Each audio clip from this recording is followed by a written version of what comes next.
Chapter number 4 the Mughal empire, अध्याय 4 Mughal empire के बारे में बात करेंगे। मुगल साम्राज्य।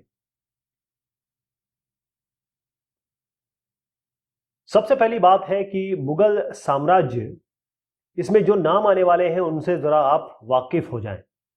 बाबर शुरुआती दौर, हुमायूं, अकबर, जहांगीर, शाहजहां, औरंगजेब, ये मुगल एम्परर्स हैं। शासक, मुगल शासक जिनके बारे में हम आगे चर्चा करने वाले हैं, सबकी इंडिविजुअली। देखिए, एक बहुत बड़े इलाके को राज करना बहुत मुश्किल होता है, खास तौर पे जब वो हमारा हिंदुस्तान हो या इंडियन सब कॉन्टिनेंट हो। इंडियन सब कॉन्टिनेंट में इंडिया के अलावा पाकिस्तान, अफगानिस्तान, आपका बांग्लादेश, ये सब इसलिए आते थे क्योंकि उस जमाने में ना पाकिस्तान अलग हुआ था ना बांग्लादेश अलग हुआ था, तो एक पूरा सब कॉन्टिनेंट था। तो इतने बड़े इलाके में इतने अलग अलग तरीके के लोग रहते थे, इनको रूल करना अपने आप में बहुत बड़ी बात थी। हम मुगल साम्राज्य की बात इसलिए करते हैं कि मुगल साम्राज्य एक इतना बड़ा साम्राज्य था जो इस तरीके से कई इलाकों में फैला हुआ था, और साथ में उन्होंने हर एक अलग अलग कल्चर के लोग, डिवर्सिटी, उनको किस तरीके से डील किया।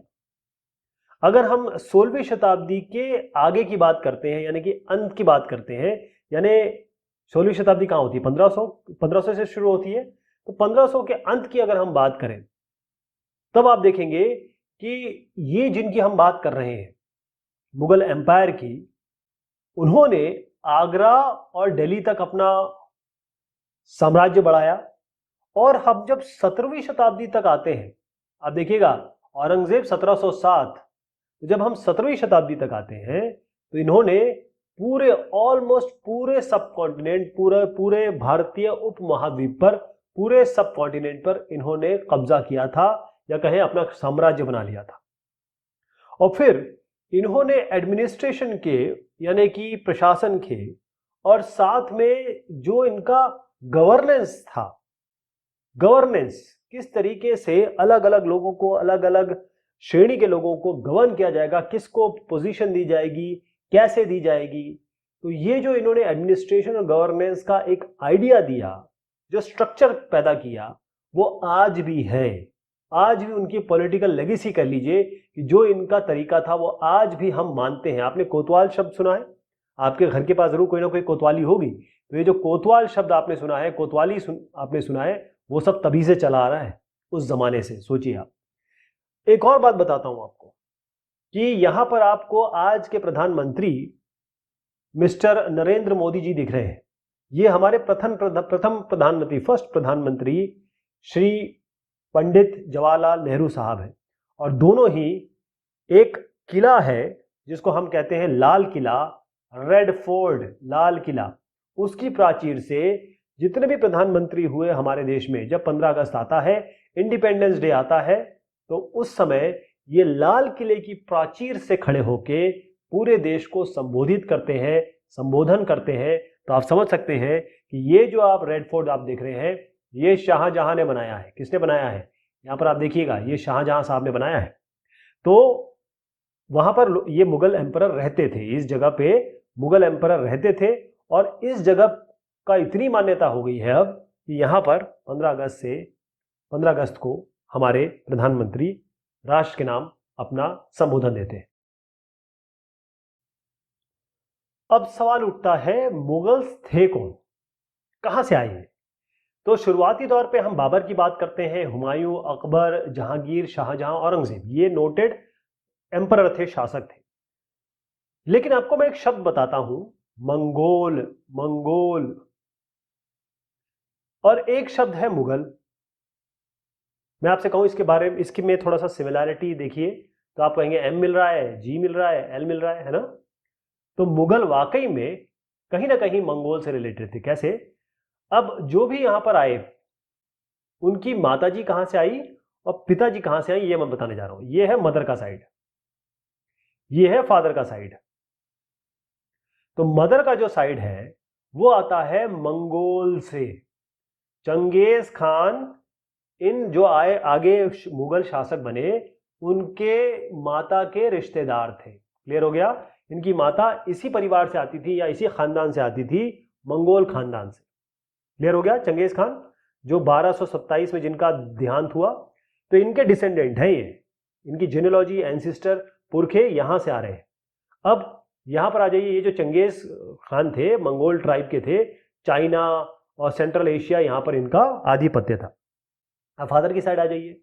फादर की साइड में ये था कि इनके ऊपर अगर हम जाएं तो ये तिमूर, इनके जो फादर का साइड है वो है तिमूर और उनके सक्सेसर्स।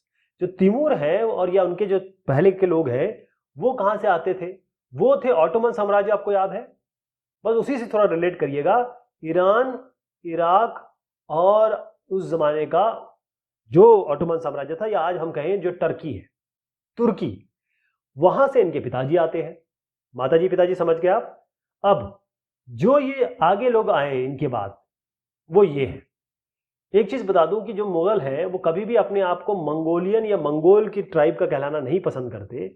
उसका कारण है ये चंगेज खान। चंगेज खान जो थे बड़े क्रूर थे, इन्होंने नरसंहार किया। नरसंहार मतलब होता है लोगों को बहुत मारा, मारा काटा बहुत किया। तो इसीलिए हमेशा ये जो मुगल हैं वो अपने आप को बताना चाहते हैं कि हम किस परिवार से हैं?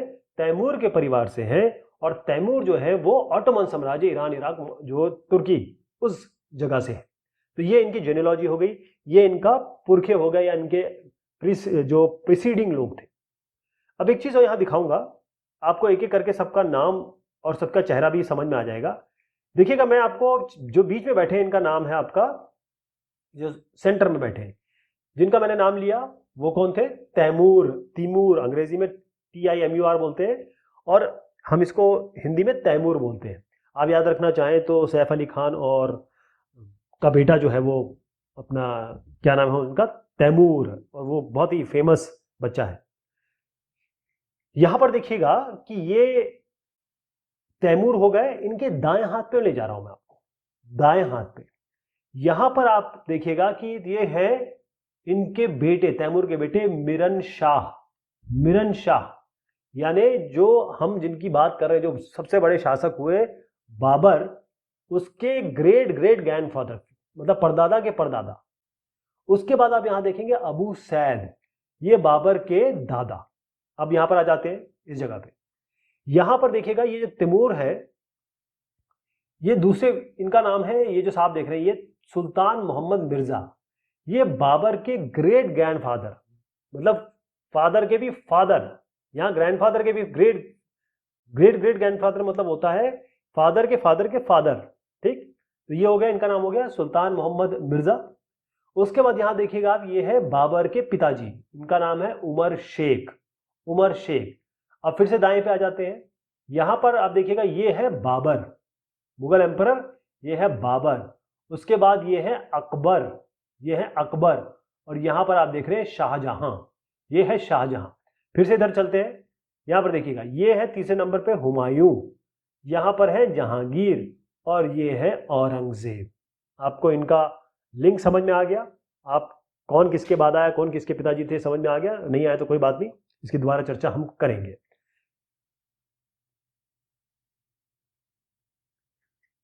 तो मुगल ने मिलिट्री कैंपेन्स जो किए उसकी शुरुआत कहां से हुई? शुरुआत जैसे हम मानते हैं कि भाई बाबर पहले मुगल साम्राज्य के सम्राट थे, शासक थे। तो हुआ कैसे? बाबर जो थे वो 1526 से लेकर 1530 तक उन्होंने राज किया। इसके बाद हुआ ये कि फरगना, ये जो फरगना है, यहां पर उनको राज मिला बाबर को जब वो मात्र 12 साल के थे। फरगना एक जगह है, यहां पर इस जगह पे आप समझ लीजिए, थोड़ा सा आपको अफगानिस्तान के आगे जाना होगा। तो ये फरगना की जगह जो थी वहां पर इनको राज मिला जब ये 12 साल के थे। लेकिन क्योंकि मंगोल बहुत ज्यादा इस इलाके में आ रहे थे, मंगोल इन्वेजन हो रहा था, मंगोल आक्रमण कर रहे थे, तो बाबर को यहां से जाना पड़ा, हटना पड़ा। और क्योंकि मंगोल का एक और ग्रुप है उज्बेक, वो भी इसी तरीके से मंगोल की तरह इन्वेजन करता था, तो उज्बेक के कारण इनको वहां से हटना पड़ा, फरगना से। क्लियर हो गया? फिर बेचारे यहां वहां सालों साल तक घूमते रहे। काबुल, जो आज अफगानिस्तान की राजधानी है, इसको इन्होंने 1504 में इस पर कब्जा किया। फिर आया असली दिन, जब हिंदुस्तान में, आज के हिंदुस्तान में इनकी एंट्री हुई, वो है 1526 की बात मैं कर रहा हूं। इन्होंने हराया, बाबर ने हराया इब्राहिम लोदी को। ये इब्राहिम लोदी है, ये बाबर है। बाबर ने इब्राहिम लोदी को हराया कहां पर? फर्स्ट बैटल ऑफ पानीपत में। पहला जो बैटल हुआ पानीपत का, उसमें बाबर ने इब्राहिम लोदी को हराया और फिर इन्होंने दिल्ली और आगरा इस तरीके से कैप्चर किया। शुरुआत आपको समझ में आ गई कि बाबर कहां से आया। फरगना आपको याद रखना है, वहां से वो भागना इनको पड़ा क्योंकि वहां पर बार बार इन्वेजन हो रहा था उज़्बेक्स का। फिर इन्होंने काबुल पे कब्जा किया, इधर उधर दौड़ने भागने के बाद 1504, फाइनली 1526 में पानीपत की पहली लड़ाई में इन्होंने इब्राहिम लोदी जो है वो दिल्ली सल्तनत के, आप देखें लोदी डायनेस्टी, ठीक, लोदी डायनेस्टी के एक शासक थे, इनको हरा दिया और उसके बाद एंट्री हुई मुगल शासकों की और फिर दिल्ली आगरा ये इनकी राजधानी रहे। अफगान्स, हम जब भी बात करेंगे, अफगान्स इनके लिए खतरा थे, मुगल अथॉरिटी के लिए। कई लोग मिक्स कर जाते हैं कि जो मुगल्स हैं, अफगान्स हैं या और मंगोल्स हैं, ये सब एक है। नहीं, ऐसा नहीं है। इंडियन मुस्लिम बिल्कुल अलग है, इंडियन मुस्लिम का कोई लेना देना नहीं है। बाकी जितने भी जो भी लोग आए उनके अलग अलग जेनेसिस है, अलग अलग जगह से आए हैं वो, ठीक। तो जो पहला पानीपत का बैटल हुआ 1526 में, बाबर इब्राहिम लोदी, ये बार बार पूछा जाता है इसलिए मैं बता रहा हूं आपको। और यहां पर आप देखेंगे किस तरीके से मुगल आर्मी का कैंपेन हो रहा है। बहुत अच्छा तरीके से फॉर्मेशन बनाते थे, इसलिए ये लोग जीते। ओके,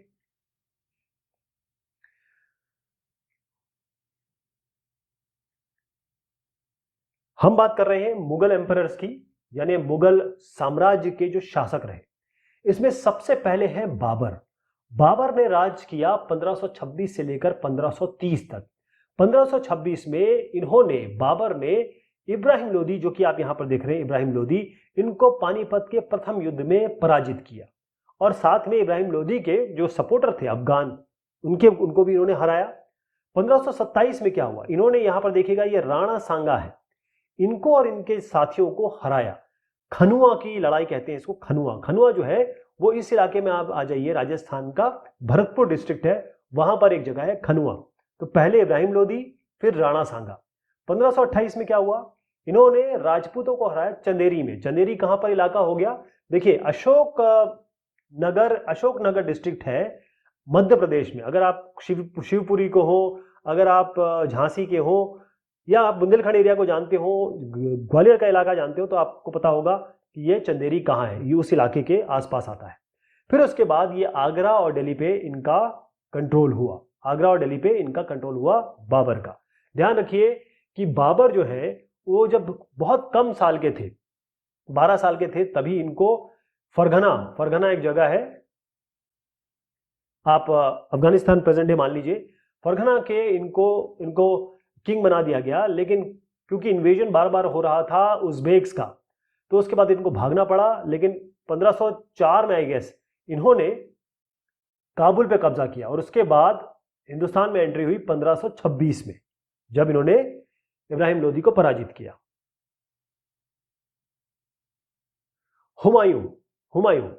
हुमायूं का जो राजकाज है, इनका प्रशासन, वो 1530 से 1540, उसके बाद आया 15 साल का गैप, और फिर 1555 से 1556।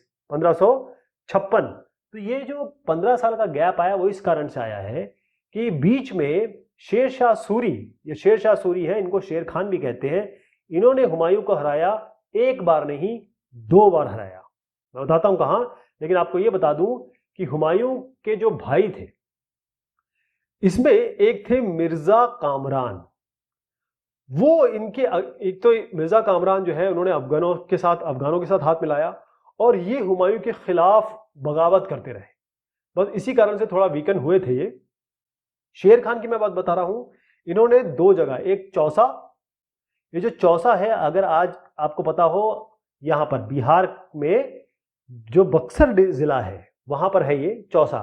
तो 1539 में शेरशाह सूरी ने हुमायूं को हराया पहली बार चौसा में। उसके बाद शेरशाह सूरी ने ही इनको, हुमायूं को हराया कन्नौज में। कन्नौज जो है वो बहुत इंपॉर्टेंट इलाका है, गंगा यमुना का दो आब है यहाँ पे। तो 1540 में हराया। यहाँ पर देखिएगा ये कन्नौज है, मैं आपको इसको ओपन करके दिखा देता हूँ, क्योंकि ये कन्नौज जो है ये बड़ा एक ट्राईपार्टाइट यानी त्रिदलीय संघर्ष का भी एक पॉइंट रहा, ये कन्नौज हो गया। ओके, पहली चीज तो ये हो गई। उसके बाद क्या, ये जो गए भाग गए किधर, ईरान, क्योंकि 2 बार हार गए थे ये, किनसे, शेरशाह सूरी थे। अब वहां ये गए, वहां पर सफाविद शाह, ये सफाविद शाह या सफाविदों का नाम बार बार आने वाला है, दिमाग में डाल लीजिए इसको, सफाविद शाह, इनकी मदद से ये दोबारा आए। और क्योंकि 15 साल तक शेरशाह सूरी का राज रहा, कहां पर, दिल्ली में। उसके बाद हुमायूं आए, एक माना जाता है कि एक बिल्डिंग में इनकी जो लाइब्रेरी थी उससे ये सीढ़ियों से फिसले और इनकी मौत हो गई, इनकी मौत हो गई। देखिएगा ये जो शेरशाह सूरी है बहुत बड़ा नाम है, इसलिए क्योंकि ये केवल बिहार का एक छोटा सा इलाका था, वहां के मैनेजर हुआ करते थे। और उसके बाद इन्होंने किससे लोहा लिया, हुमायूं से, 2 बार हरा भी दिया, 15 साल राज किया। और इन्होंने जो पिछले राजा थे उनका जो गवर्नेंस का तरीका था उसको इन्होंने आगे बढ़ाया, और ये जो गवर्नेंस का तरीका इन्होंने आगे बढ़ाया वो आगे और भी लोगों ने अपनाया, शेरशाह सूरी ने। अब है Akbar the great. Akbar the great, क्योंकि दी ग्रेट इसलिए लगाते हैं क्योंकि ये बहुत महान शासक हुए। पहली चीज तो ये थी कि ये 13 साल की आयु में ही सम्राट बन गए थे, बहुत कम आयु में। और इनके साथ इनके संरक्षक, इनके जो रीजेंट थे, इनका नाम है बैरम खान, वो रहे, इन्होंने बहुत बढ़िया इनके साथ साथ दिया। 3 भाग में हम इनको डिवाइड कर सकते हैं, 1556, 1570, 1570 से 1585, फिर 1585 से 1605। इसमें जब ये 1556 की बात मैं कर रहा हूं, ये बैरम खान से काफी हद तक, क्योंकि बड़े हो गए थे, तो ये उनसे स्वतंत्र हुए। और फिर उन्होंने सूरीज और अफगान्स, उनके खिलाफ वो मोर्चा खोला, और मालवा और गोंडवाना ये इलाके पे इन्होंने कब्जा कर लिया। और एक इनके जो भाई थे मिर्जा हाकिम और जो उज्बेक थे वो लोग भी रिवोल्ट कर रहे थे। मिर्जा हाकिम तो रिवोल्ट कर रहा था इनके खिलाफ, यानी विद्रोह कर रहा था, और उज्बेक जो थे उनको भी इन्होंने रोका। अच्छा, दूसरा ये था कि जो सिसोदिया थे ये बहुत बहुत समय से इनके अंडर में नहीं आ रहे थे, सिसोदिया राजपूत। लेकिन चित्तौड़ के जो, ये चित्तौड़ यहाँ पर है, इसके सिसोदिया राजपूत को इन्होंने पराजित किया, और फिर बहुत इज्जत से हर के साथ पेश आए, जिनको भी ये हराते थे बहुत इज्जत से पेश आते थे। फिर 15, यहाँ पर रणथंभौर देख रहे हैं, 1569 में इन्होंने रणथंभौर ले लिया, ये पहला कैंपेन हुआ। उसके बाद 1570 से 1585 की बात कर रहा हूं, जब गुजरात की तरफ इन्होंने कूच किया, उसके बाद ये बिहार, बंगाल हो गया, बिहार हो गया, और उड़ीसा, मतलब ये तीनों इलाके आप देख लीजिए, यहां पर इन्होंने किया। और ध्यान रखिएगा ये सब जब चलता रहा तो बीच में मिर्जा हाकिम, फिर विद्रोह तो मिर्जा हाकिम का चलता ही रहा। 1585 से 1605 की बात बताता हूं, इन्होंने थोड़ा सा और बढ़ाया। पहली चीज तो इन्होंने कांधार ले लिया, यहाँ पे ये कांधार ले लिया, किन लोगों से, सफाविद लोगों से, मैंने आपको बताया था सफाविद का नाम आएगा। इन्होंने कश्मीर ले लिया, इन्होंने काबुल यहां पर ले लिया, क्योंकि मिर्जा हाकिम का जब डेथ हो गई तो काबुल भी इन्होंने ले लिया। उसके बाद यहां पर ये बरार, खानदेश, अहमदनगर, ये भी इन्होंने ले लिया। इनकी जब आखिरी समय था, ये जवान वाले हैं, ये थोड़े बूढ़े वाले हैं। अकबर जब इनका लास्ट समय चल रहा था, तो यहाँ इनके जो राजकुमार थे उनका नाम था सलीम, राजकुमार सलीम। बहुत बेहतरीन पिक्चर भी बनी है इनके, जब प्यार किया तो डरना क्या, मैं गाना बता रहा हूँ, पिक्चर नहीं।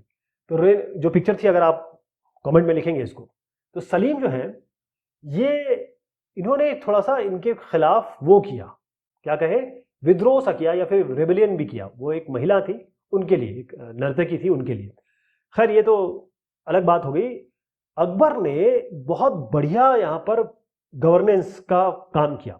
इन्होंने मनसबदारी प्रथा या मनसबदारी सिस्टम, इन्होंने जो जमींदारी सिस्टम है, इन्होंने जो जागीरदारी सिस्टम है, बहुत बढ़िया गवर्नेंस का तरीका अपनाया। और ये कभी भी किसी को हराते थे तो उसके साथ बेइज्जती नहीं करते थे, बाकायदा उसको अपनी जगह दे देते थे। तो बोलते थे कि भाई तुम थोड़ा सा हमारे खजाने में डालो, अपना इलाका अब आप लो। तो बेइज्जती किसी के साथ नहीं की, इसलिए पूरा देश, ऑलमोस्ट सब कॉन्टिनेंट के बहुत सारे जितने भी शासक हैं वो इनके कंट्रोल में आए। दूसरा ये था कि इन्होंने जो रिलीजियस पॉलिसी है उसमें सुलह कुल नाम का एक कंबाइंड धर्म तैयार किया, अवधारणा तैयार की उसकी। उसमें यह था, चाहे हिंदू हो, मुस्लिम हो, सिख हो, ईसाई हो, क्रिश्चियन हो, जोरास्ट्रियन हो, यानी पारसी हो, सब जो है वो केवल एक ही चीज की बात करेंगे, वो है यूनिवर्सल पीस। पूरे विश्व की शांति, बस। तो इसीलिए इनका इतना बड़ा नाम है। ये इनके अबुल फजल साहब थे, बता दूं आपको, ये अबुल फजल साहब थे, उन्होंने अकबरनामा लिखा था, उसमें आईने अकबरी है, 3 वॉल्यूम में लिखा था, उसमें हर चीज का विवरण है बहुत बहुत अच्छी तरीके से। आगे आए जहांगीर साहब। जहांगीर जो है, इन्होंने अकबर जो कर रहे थे उसको तो आगे बढ़ाया। जो सिसोदिया रूलर थे यहाँ पर, जो मेवाड़ है, मेवाड़ के रूलर, ये सिसोदिया रूलर अमर सिंह, इन्होंने भी मुगल सर्विस मान ली। अच्छा, दूसरा ये था कि इन्होंने किया तो, लेकिन थोड़ा सा सक्सेसफुल नहीं हो पाए। यहाँ जो सिख है, यहाँ जो आपके अहोम है, अहोम जो है नॉर्थ ईस्ट का इलाका, वहां पर जो थे, अहमदनगर ये हो गया, इन इलाकों में कोशिश तो की लेकिन उतना सक्सेसफुल नहीं हुआ। इनके साथ भी एक कार्यक्रम ऐसा हुआ कि इनका जो राजकुमार था उसका नाम था खुर्रम। ये खुर्रम ही आगे चल के शाहजहां बने, तो इन्होंने इनके खिलाफ बगावत कर दी। और एक और चीज इनके लिए बात बताई जाती है कि इनकी पत्नी थी, जहांगीर की पत्नी थी नूरजहां, जिनका नाम पहले था मेहरुन्निसा। तो नूरजहां मेहरुन्निसा बहुत ही खूबसूरत थी, जहांगीर से बहुत ज्यादा प्यार था, तो इन्होंने जो सिक्के चलाए उसमें एक सिक्का अपने नाम पे चलाया। इतना मोहब्बत और इतना प्यार, ये समझ लीजिए, या फिर इतना ज्यादा इन्वॉल्वमेंट नूरजहां का शासक या शासन व्यवस्था में था कि दूसरा जो कॉइन था उसमें नूरजहां का नाम लिखा था, राइट। तो माना जाता है कि इनका बहुत, नूरजहां का बहुत कंट्रोल था इन पे और शासन पे। शाहजहां की बात करेंगे। शाहजहां हम किस तरीके से जानते हैं? ताजमहल, विदेश का हर आदमी ताजमहल देखना आता है, हिंदुस्तान में ध्यान रखिएगा, आगरा में ताजमहल। इन्होंने रेड फोर्ट भी इन्हें नहीं बनाया, लाल किला। तो इन्होंने क्या किया, एक तो दक्कन, ये वाला जो इलाका था ना, यहां पर इन्होंने अपना ये मिलिट्री कैंपेन बिल्कुल शुरू करके रखा। अब यहां पर एक अफगान बड़ा कुलीन आदमी था, नोबल, जिसको खान जहां लोदी कहते हैं, उसने उनके खिलाफ रिबेलियन कर दिया, विद्रोह कर दिया, लेकिन वो हार गया। इन्होंने फिर ये अहमदनगर में आपको बता रहा हूँ, यहाँ पर अहमदनगर इलाका, और यहाँ है बुंदेलखंड का इलाका, बुंदेला इलाका जो है, वहाँ का ओरछा। अगर आप कभी झांसी गए या झांसी के हैं तो आपको पता है ओरछा 20 किलोमीटर दूर है, बहुत अच्छी जगह है, वहाँ पर इन्होंने कंट्रोल लिया। इसके अलावा बल्ख, जो उज्बेक से थे, वहाँ कोशिश तो की लेकिन इतना सक्सेसफुल नहीं हो पाया। फिर कंदाहार भी, Safavid was lost to Safavid, मतलब कंदाहार भी निकल गया इनके हाथ से। 1632 की बात कर रहा हूँ, इन्होंने अहमदनगर ये फाइनली यहाँ पर लिया, और फिर उसके बाद एक बीजापुर के साथ एक ट्रीटी भी की, एक संधि भी की। अब देखिएगा कि 1657 और 1658 की बात कर रहा हूँ, यहाँ पर शाहजहां के जो बच्चे थे उसमें एक औरंगजेब है, एक दारा शिकोह है, ऐसे और भी थे। इनके बीच में हुई लड़ाई शुरू। औरंगजेब ने क्या किया, बाकी सभी को मौत के घर उतार दिया, सबको, दारा शिकोह को, सबको जान से मार दिया। और इस शाहजहां को औरंगजेब ने कैद कर लिया आगरा में पूरी जिंदगी भर के लिए। औरंगजेब की बात करें तो 1658 से लेकर 1707 तक औरंगजेब ने राज किया। 1663 में जो अहोम है, नॉर्थ ईस्ट इलाका, पहले तो इनको पराजित किया इन्होंने, उसके बाद 1680 में अहोमों ने इनके खिलाफ विद्रोह कर दिया। नॉर्थ वेस्ट या कहें इनकी यूसुफजई और सिख, यहां पर सिख, इनके खिलाफ भी अस्थाई इनको सफलता तो मिली। फिर हुआ क्या कि पॉलिटिक्स काफी चेंज हो गई, क्योंकि होता यह था कि राजपूत जो थे मारवाड़ के खासतौर पे, इनके खिलाफ विद्रोह कर रहे थे। उसका कारण यह था कि अकबर जब थे तो अकबर जिसको भी हराते थे उसके साथ अच्छे से पेश आते थे, मोहब्बत से पेश आते थे, और उनको इलाका ऑटोनोमस तरीके से दे दिया करते थे। लेकिन औरंगजेब जो थे, एक तो वो डिफीट करते थे, हराते थे तो बहुत बेइज्जती पेश आते थे, और बहुत ज़्यादा इंटरफेरेंस था इनका मनसबदारों के साथ। यहाँ पर सरदार शिवाजी की नाम मैं ज़रूर लूँगा। ये इन्होंने शुरुआत में तो औरंगजेब ने इनको हराया, फिर शिवाजी की बेइज्जती कर दी। शिवाजी वहाँ पर आगरा में जो कैद खाना है वहाँ से ये निकल भागे, और उसके बाद इन्होंने छापामार युद्ध शुरू किया। स्वतंत्र शासक इन्होंने अपने आप को घोषित कर दिया। इन्होंने बहुत सारे कैंपेन चलाए मुगलों के खिलाफ। अच्छा, यहाँ इनके जो बाद आए ना, उसमें अकबर जो है, उन्होंने ये औरंगजेब के खिलाफ बहुत सारे, क्योंकि सपोर्ट इनको मिल रहा था मराठा और दक्कन का, इसके खिलाफ विद्रोह किया। लेकिन फाइनली अकबर को भागना पड़ा सफाविद ये ईरान भाग गए।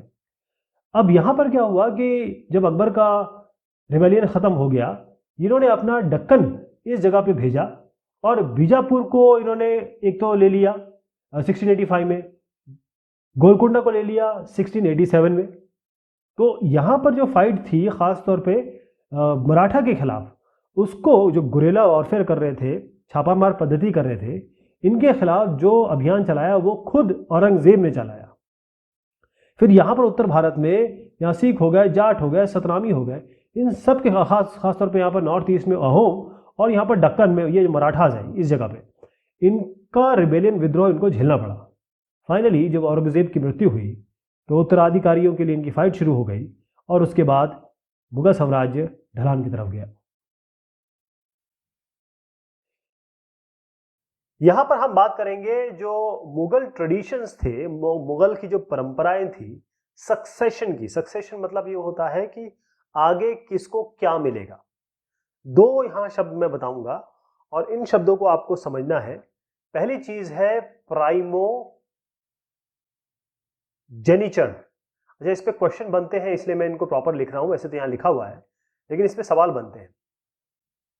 दूसरा है खोपर सेनरी। दो शब्द हैं। होता यह है, मुगल्स का बता देता हूं, दो तरीके हो सकते हैं। होता यह है कि जो बाप है यानी राजा, शासक या कोई जनरल आदमी भी ले लीजिए, उसके कुछ बच्चे हैं। उन बच्चों को अगर हम एज वाइज देखें तो सबसे बड़ा एल्डेस्ट ये है और यंगेस्ट ये, सबसे छोटा ये आखिरी वाला है। अगर सारी की सारी जो इनके पास राजकाज है, पैसा है, वो अगर एल्डेस्ट को दे दिया जाए, केवल एल्डेस्ट को, बाकियों को ना दिया जाए, इसको हम कहते हैं प्राइमो। प्राइमो मतलब जो मेन होगा, जेनिचर मतलब जो इनके जीन्स होंगे। जब माँ बाप संभोग करते हैं तो बच्चा होता है, इसी से जीन पास होता है। तो जब केवल बड़े लड़के को हो, सारी चीज मिल जाएगी, पैसा, जायदाद और शासन, उसको हम कहेंगे प्राइमोजेनिचर। और मुगल इसको फॉलो नहीं करते थे। क्लियर हो गया? मुगल इसको फॉलो नहीं करते थे। दूसरा तरीका है कोपर सेनेरी। कोपर सेनेरी का मतलब यह है कि जो भी इनके पास है, मान लीजिए एग्जांपल ले रहा हूं, इनके पास 4 रुपए है, 1 रुपए इनको, 1 रुपए इनको, 1 रुपए इनको, 1 रुपए इनको, बराबर बराबर बांट दिया। यानी कि अगर बाई चांस ये शासक भी हैं बहुत बड़े, तो ये अपना, जैसे इनके पास 8 प्रांत हैं, 8 सूबे हैं, 2 इनमें बांट दिए, 2 इनमें बांट दिए, 2 इनमें बांट दिए, 2 इनमें बांट दिए। इस तरीके से जो प्रक्रिया होती है वो है कोपर सेनरी। कोपर सेनरी, मुगल इस कोपर सेनरी को मानते थे। ओके, अब आते हैं मुगल रिलेशन विद अदर्स। ध्यान रहे कि मुगल में अगर हम बाबर से लेकर औरंगजेब की बात करें तो कुछ जो इसमें शासक रहे उन्होंने बहुत अच्छे रिलेशनशिप बनाए बाकी लोगों से, चाहे वो राजपूत हो, चाहे वो और पाल वंश हो, या नीचे अब द्रविड़ियन इलाके में चले जाए, सबसे बड़ी मोहब्बत से बात की, इज्जत से पेश आए। कई लोग ऐसे थे जिन जो नहीं आए, जैसे हम औरंगजेब के बारे में जानते हैं। तो हुआ ये, वो लोग, अब मुगल तो अपना साम्राज्य चाह रहे थे, तो मुगल एम्पायर के खिलाफ या उनके इनकी आधिपत्य को, शासन को जो नहीं मानने वाले लोग थे, उनके लिए मुगल एम्पायर के शासक बार बार उन पर अथॉरिटी, क्योंकि वो चाहते थे कि भाई हमारा शासन लो, बार बार ये इनके ऊपर अटैक करते थे या उनको प्रेशराइज करते थे। लेकिन धीरे धीरे मुगल एम्पायर जब इतना बड़ा हो गया, तब कई ऐसे थे जिन्होंने अपने आप मान लिया कि देखिए अब तो ये, अभी तो एक राजा इतना जब बड़ा हो जाए, एक शासन इतना बड़ा हो जाए, तो एक छोटे से सूबे या छोटे से इलाके की क्या बिसात है। तो वो इनके अथॉरिटी को मान लेते थे, मान लिया। इनका एग्जाम्पल मैं दूंगा राजपूत। राजपूत अपने शासन, प्रशासन और खास तौर पे अपने पावर, लड़ाई, जो योद्धा वॉरियर पना है, उसके लिए जाने जाते हैं। ये फाइटर होते हैं। और क्योंकि राजपूत इस जमाने में, ये जो शासन हो ही गया था मुगल एम्पायर का, तो इन्होंने क्या किया कि इन्होंने मुगल एम्पायर का आधिपत्य स्वीकार कर लिया। और कैसे हुआ ये? आप अगर एक कोई रिलेशनशिप बनाना चाहते हैं तो कैसे बनाते हैं, है ना? या तो खाने पे बुलाते हैं, या अपने घर की का एक रिश्ता भेज देते हैं, शादियां कर देते हैं। तो राजपूतों ने यही किया, और या फिर कहें मुगल एम्पायर वालों ने भी यही किया, क्योंकि राजपूत खानदान की औरतें बहुत सुंदर हुआ करती थी, आप एग्जाम्पल देख रहे हैं। इसी तरीके से मुगल खानदान की भी बहुत सुंदर हुआ करती थी। तो आपस में इन्होंने रोटी बेटी का रिश्ता किया, रोटी बेटी का रिश्ता। ओके, रोटी मतलब खाने पे बुलाना, बेटी मतलब शादी ब्याह करना, रोटी बेटी का रिश्ता किया इन्होंने। तो यहां पर बहुत सारे जो राजपूत थे वो बहुत हाई पोजीशन पे, मुगल साम्राज्य में बहुत बहुत हाई पोजीशन पे राजपूतों को आप देखते हैं। मैं एग्जांपल दूंगा आपको, यहां पर कुछ, यहां पर मैंने पूरी एक लिस्टिंग बना रखी है, लेकिन जो मेन नाम है आप देखिए, यहां पर आइए जहांगीर पे, बहुत ध्यान से देखिएगा। जहांगीर, जहांगीर की मम्मी जो माता जी थी वो थी जोधाबाई। ये थी कच्छ, कच्छ इलाके के की प्रिंसेस थी, महारानी, मतलब राजकुमारी थी, महारानी थी, क्योंकि जो डॉटर होंगी तो राजपूत रूलर की डॉटर होंगी तो उसको हम राजकुमारी कहेंगे, जो आज का जयपुर है। तो ध्यान रहेगा, जोधाबाई जयपुर ये राजपूत रूलर के की पुत्री थी। जो अंबर, आज का ये जो अंबर आप देख रहे हैं ना, ये आज का जयपुर का पोजीशन है, ये अंबर पोजीशन, ये जयपुर की पोजीशन बता रहा हूं मैं। तो ध्यान रहेगा, जहांगीर की माताजी जोधाबाई, इनको रिलेट करेंगे राजपूत रूलर, रूलर जमाने के जयपुर के की पुत्री थी। हो गए। अब आइए यहां पर शाहजहां पे, यहां पर भी देखिए शाहजहां की माताजी भी राजपूत थी, इनका नाम था मनमती बाई। क्या नाम था? मनमती बाई। और ये थी राठौड़ वंश की, राठौड़ प्रिंसेस थी। और ये जो मारवाड़, मारवाड़ की, ये भी इलाका यहीं पे आता है, इस मारवाड़ के जो राजा थे उनके, जोधपुर कह लीजिए, वैसे जोधपुर थोड़ा सा इस जगह पे चले जाइएगा, तो बस ध्यान रखिएगा कि ये जोधपुर, ये भी ये जयपुर हो गया, ये जोधपुर हो गया, वहां के जो रूलर थे उनकी बिटिया थी मनमती बाई। इसका मतलब जहांगीर की जो पत्नी थी मनमती बाई, उनका बेटा शाहजहां, अकबर की जो पत्नी थी जोधा भाई, उनका बेटा जहांगीर। क्लियर हो गया? फिर से आप थोड़ा सा बड़ा करके दिखा देता हूं ताकि आपके दिमाग में बैठ जाए चीज। ये शादियां हुई थी, अकबर की बीवी जोधाबाई, उनका बेटा जहांगीर, जहांगीर की पत्नी मनमती बाई, उनका बेटा शाहजहां। ये दोनों आपके उस इलाके को, जयपुर जोधपुर को बिलोंग करती थी, वहां के राजपूत रूलर थे, राजपूत और राठौर रूलर। अब एक और यहां पर था सिसोदिया राजपूत, सिसोदिया राजपूत। इन्होंने बहुत समय तक मुगल एम्पायर के की जो अथॉरिटी है, उनका शासन आधिपत्य मानने से इनकार किया। लेकिन अब इतने पावरफुल लोग हो गए, क्योंकि इनका फाइट करने का तरीका मुगल एम्पायर का बड़ा जबरदस्त था, तो अल्टीमेटली ये सिसोदिया हार गए। मतलब मुगल एम्पायर ने सिसोदिया राजपूतों को हरा दिया। लेकिन हुआ क्या, देखिए यहां पर है अकबर, और आगे और भी नाम हम लेंगे। तो इन्होंने क्या किया कि जब ये हार गए सिसोदिया राजपूत, तो इनको बड़े मोहब्बत से पेश आए। मतलब आप देखिए, एक तो आपने उनको हरा दिया, इन राजपूत जो कि आपकी बात नहीं मान रहे थे, एक तो उनको हरा दिया, लेकिन हराने के बाद भी उनका वतन, उनका जागीर, उनका इलाका, उनका जो जिस पे वो शासन करते थे, वो उनको वापस दे दिया। यानी बेइज्जती नहीं की, हराया लेकिन बेइज्जती नहीं की। तो ये जो बात थी, ये बाकी शासक और बाकी जितने भी कहें कि सरदार थे, तो जितने भी आप कहें कि किंग्स हो या चीफटेंस हो, राजा या सरदार हो, उनको ये बात बड़ी पसंद आई कि ये एक तो हरा रहे हैं, लेकिन हराने के बाद ये बेइज्जती नहीं करते, ये गलत काम नहीं करते, ये अच्छे से आपसे पेश आ रहे हैं। इसीलिए मुगलों की इज्जत की जाती है।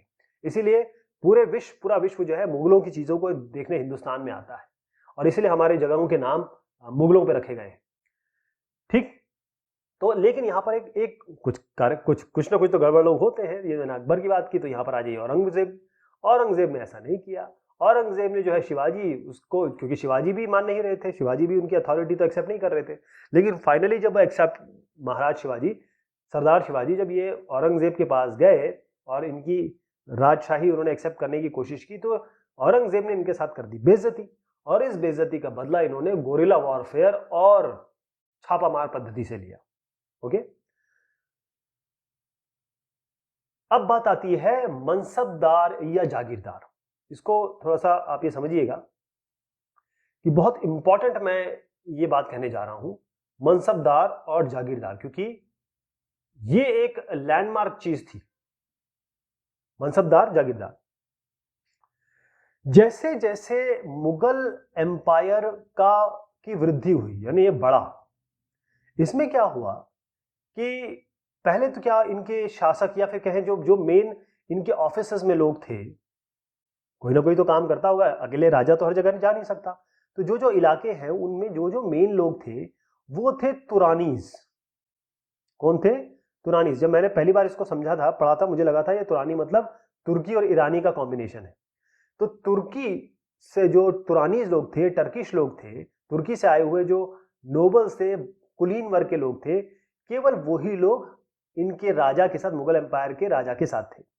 लेकिन धीरे धीरे, क्योंकि जब उन्होंने समझ लिया कि यहाँ पर हिंदू भी है, मुस्लिम भी है, इंडियन मुस्लिम भी है, सिख भी है, ईसाई भी है, राजपूत भी है, और मराठा भी है, और अफगान्स भी हैं, ईरानियंस भी है, इतने सारे लोग इस पूरे सब कॉन्टिनेंट में हैं और हमारा साम्राज्य हर जगह है। तो इन्होंने क्या किया कि अपने ऑफिसेस में, अपने गवर्नेंस में, या जैसे कहें जॉब दी एक तरीके से। जैसे इंडियन गवर्नमेंट क्या करती है? इंडियन गवर्नमेंट आईएएस रिक्रूट करती है, पीसीएस रिक्रूट करती है, और यही लोग इनके रिप्रेजेंटेटिव होते हैं स्टेट्स में और सेंटर में, है ना।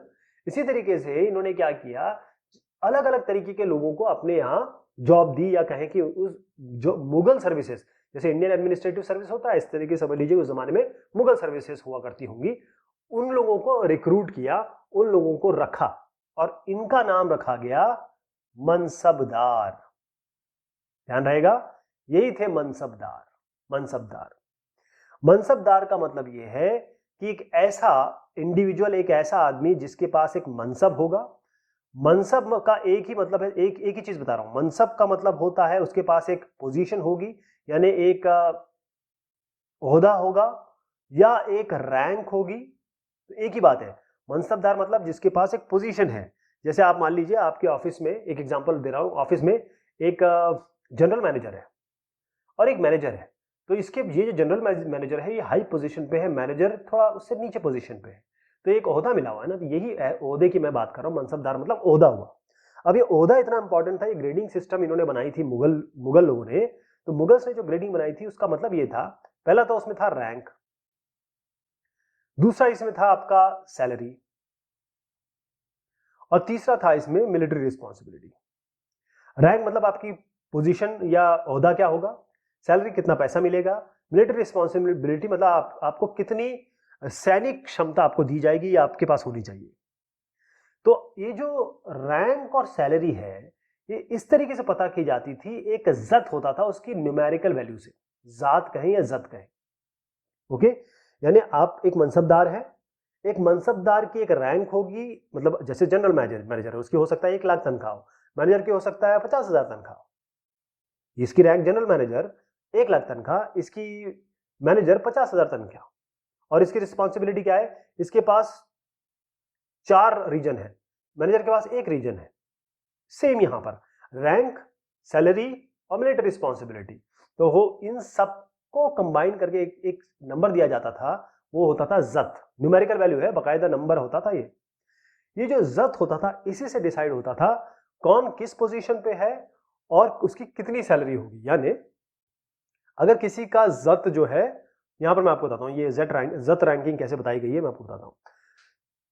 नोबल्स या फिर कुलीन या फिर वो लोगों जिनको नौकरी दी जा रही है या मनसबदार बनाया जा रहा है, अगर उनका जत मान लीजिए 5,000 है किसी एक का, और किसी का 1,000 है, तो 5,000 जिसकी जत होगी, क्योंकि इसकी न्यूमेरिकल वैल्यू ज्यादा है, वो हायर रैंक पे होगा, उसकी सैलरी ज्यादा होगी, उसकी मिलिट्री रिस्पॉन्सिबिलिटी सैनिक क्षमता ज्यादा होगी। जिसकी जत कम है, जात कम है, उसकी रैंक भी कम होगी, उसका पैसा भी कम होगा, मिलिट्री रिस्पॉन्सिबिलिटी भी कम होगी। Okay okay. अब जो मनसबदार थे, क्योंकि उनकी एक पोजीशन होगी, उनके पास पैसा, उनको पैसा दिया जाएगा, और उनकी एक मिलिट्री रिस्पॉन्सिबिलिटी होगी। तो जो मिलिट्री रिस्पॉन्सिबिलिटी है, तो हर एक मनसबदार को कुछ सवार रखने होते थे, घुड़सवार, जिसको हम अंग्रेजी में कैवलरी कहते हैं।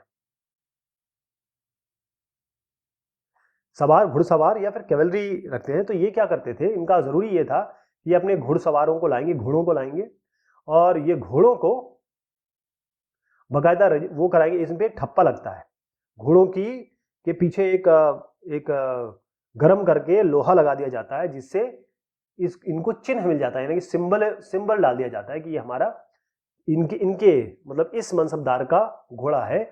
और साथ में जितने भी लोग इनके जो है जैसे कैवलरी मैन है वो सब रजिस्टर किए जाते थे, इनका नाम वगैरह सब कि कितने नंबर हैं, बाकायदा इनका रजिस्ट्रेशन होता था। तो ये जो रजिस्ट्रेशन है उसी ये जब घोड़ों पे लग जाती थी सील और जो रजिस्ट्रेशन हो जाता था तभी इस मनसबदार को पैसा मिलता था, सैलरी मिलती थी। अब सैलरी कैसे मिलती थी? पैसा नहीं मिलता था इनको, इनको पैसा नहीं मिलता था। हर एक मनसबदार को एक इलाका दे दिया जाता था, वो इलाके से जितना भी कर आएगा, जितना भी टैक्स आएगा, जितना भी रेवेन्यू आएगा, वो सब इस मनसबदार की सैलरी होगी, वो सब इस मनसबदार की सैलरी होगी। अब ये जो जो एरिया है जिसको हम जागीर कह रहे हैं, एक जागीर दी जाती थी इनको, वो जागीर और इक्ता जो हमने पहले पढ़ा था दिल्ली सल्तनत के समय, इक्ता, इसमें काफी सिमिलैरिटी है क्योंकि इक्ता भी दिया जाता था और वहां पर जो मुक्ति या इक्तदार होता था वो यहाँ की रेवेन्यू टैक्स कलेक्ट करता था, उसकी वो सैलरी होती थी। लेकिन यहाँ पर डिफरेंस ये है इक्तदारी और मनसबदारी में, या फिर कहें जागीरदारी और इक्तदारी में, यहां पर जो मनसबदार है वो यहां नहीं रहता था, वो कहीं और अपनी मिलिट्री रिस्पॉन्सिबिलिटी या सैनिक रिस्पॉन्सिबिलिटी निभा रहा होता था। उसके जो सर्वेंट है, उसके जो नौकर है, वो यहां पर आके टैक्स कलेक्ट करते थे। क्लियर हो गया? इक्तदार में जो मुक्ति है या जो इक्ता का मालिक है वो यहीं रहता था और यहां पर राजस्व कम लेता था या यहाँ के टैक्स लेता था, वही उसकी सैलरी होती थी, वो उसका पैसा होता था। अब जो अकबर है, उस अकबर ने का जब शासन था, उन्होंने क्या किया, उन्होंने देखिए बहुत अच्छी तरीके से इन जागीरों को तय किया। जैसे अगर कोई ऐसा मनसबदार है जिसकी जात 5,000 है और एक मनसबदार है जिसकी जात है 3,000, तो इसको ज्यादा सैलरी मिलनी चाहिए, तो इसको बड़ा इलाका दिया गया। एक 3,000 है जिसको थोड़ा छोटा इलाका दिया गया। मान लीजिए इसकी 1 लाख सैलरी है तो पूरा 1 लाख यहां से निकल के आना चाहिए। यहाँ पर मान लीजिए 60,000 सैलरी है तो इसकी 60,000 यहां से निकल के आना चाहिए। यानी प्रॉपरली तरीके से इस एरिया को उन्होंने पहले तो असेस किया, यहां से रेवेन्यू कितना निकल पाता है या कितना, असेसमेंट उन्हें बकायदा किया पूरे इलाके का। और ऐसा हुआ कि आगे के समय, जैसे मैं आपको यहां बताता हूं, देखिएगा, जब अकबर थे तो अकबर के समय 29 ऐसे मनसबदार थे जिनकी जात जो है वो 5,000 के ऊपर थी या 5,000 थी। लेकिन जब औरंगजेब आए तो ये नंबर जो है 79 हो गया, इतने मनसबदार हो गए जिनकी जात 5,000 से ऊपर है, यानी बड़े लोग, बड़े रैंक वाले। तो जब आप इतने बड़े 79 मनसबदार अगर आप चाहेंगे और इनकी जात 5,000 से ऊपर है, और बाकी भी तो होंगे, 4,000 वाले भी होंगे, 3,000 वाले भी होंगे, तो उनको सारे इलाके देने हैं। तो जब आगे के समय ये दिक्कत आने लगी, बहुत दिक्कत आने लगी, क्योंकि लोगों को बड़ा वेट करना पड़ा जागीर मिलने के लिए। जागीर नहीं मिलेगी तो फिर पैसा कहाँ से लाएंगे, पैसा नहीं लाएंगे तो वो कैसे अपनी अपनी सोल्जर या घोड़ों को रख सकेंगे, है ना। तो ये चीज इसमें हुई। और फिर इसके बाद क्या हुआ कि इसमें सबसे ज्यादा सफर किया, क्योंकि अगर एक जागीरदार एक किसी को मिल गई, 79 में से मान लीजिए 50 लोगों को मिल गई, 29 को नहीं मिली, तो ये 50 क्या करेंगे, वो कोशिश करेंगे कि ये जो हमारा इलाका है ना उसको चूस ले। और चूसते किससे हैं आप? चूसते हैं आप गरीबों से। गरीब कौन होता है? किसान होता है। तो किसानों से आप जितना निकाल सके उतना निकालें। इसी कारण से जो पीजेंट्री है, यानी जो बेचारे किसान हैं, वो बड़े परेशान हुए यहाँ पे, इस जमाने में बहुत परेशान हुए। अब मैं बात करूंगा आपसे जब्त और जमींदार की। जबत और जमींदार, जब्त भी बोलते हैं इसको, जबत भी बोलते हैं, जमींदार। जैसे अभी मैंने आपको बताया कि किसी भी शासन के लिए, कोई चाहे मुगल एम्पायर ही क्यों ना हो, उस शासन के लिए जो किसान होते थे, फार्मर्स या पीजेंट, वो ही मेन सोर्स ऑफ इनकम होते हैं कि भाई जो ये लोग पैदावार करेंगे वो हमें मिलेगा और यही टैक्स हमें मिलेगा। तो होता ये था कि यहां पर बिचौलिया एक होता था, एक आदमी। अच्छा, ये बिचौलिया छोटा मोटा आदमी नहीं है, ये या तो विलेज का मुखिया होता था, हेडमैन, या सरदार होता था, चीफटेन। ये क्या करता था, इन किसानों से पैसा लेता था, लगान लेता था, टैक्स लेता था, और ये जाके जमा देता था किसको? राजा को। ये राजा को मिलता था, यहां से पैसा ले लेके इनको देता था। अब इसमें यह हुआ कि राजा ने जो भी आदमी, चाहे मुखिया हो, सरदार हो, या जो भी हमें पैसा कलेक्ट करके देता है, उन सबको इन्होंने कहना शुरू किया जमींदार। आप समझ गए जमींदार शब्द कहां से आया? जमींदार मतलब एक आदमी या खुद के पास उसके पास जमीन हो, और दूसरा काम वो करता हो कि वो लोकली पावरफुल हो। तीसरी चीज ये है कि वो यहाँ से इन सारे किसानों से पैसा कलेक्ट करके वो सरकारी खजाने में डालता हो। समझ में आ गया? ये है जमींदार। अब आइए, अकबर के नवरत्नों में से एक साहब थे टोडरमल, टीएम लिख रहा हूं। ये साहब है टोडरमल। टोडरमल, ये जो टोडरमल थे, ये अकबर के राज में राजस्व मंत्री थे, यानी कि ये थे रेवेन्यू मिनिस्टर। क्या थे? रेवेन्यू मिनिस्टर थे अकबर के राज में। ओके, इनको अकबर ने कहा देखो ये बहुत कुछ हो गया, आप एक काम करो कि आप 10 साल निकालो, मतलब 1570 से लेकर 1580 तक जितने भी पैदावार हुई है, कितनी पैदावार हुई है, कहां कहां हुई है, किस किस में लॉस हुआ, किस किस में गेन हुआ, उससे कितना पैसा मिला, कितना नहीं मिला, इस सब का ब्यौरा हमें लाके दो। तो टोडरमल ने बहुत बड़ा काम किया। इस पूरे 10 साल का पूरी एनालिसिस इन्होंने की, बहुत अच्छी तरीके से डेटा कलेक्ट किया, सर्वेक्षण किया, और ये देखा कि हर एक क्रॉप का कितना कॉस्ट है। कहने का मतलब ये है चावल,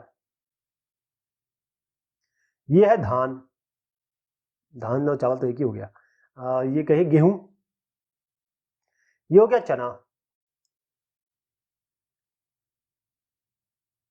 ओके, अब इन्होंने क्या किया कि हर जगह का तय किया, क्योंकि कोई भी जगह ऐसी है, ऐसा डिसाइड कर लीजिए, यहां पर हो सकता है चना ज्यादा हो, यहां गेहूं ज्यादा हो, यहां पर हो सकता है कोई और कपास ज्यादा हो, यानी कॉटन ज्यादा हो।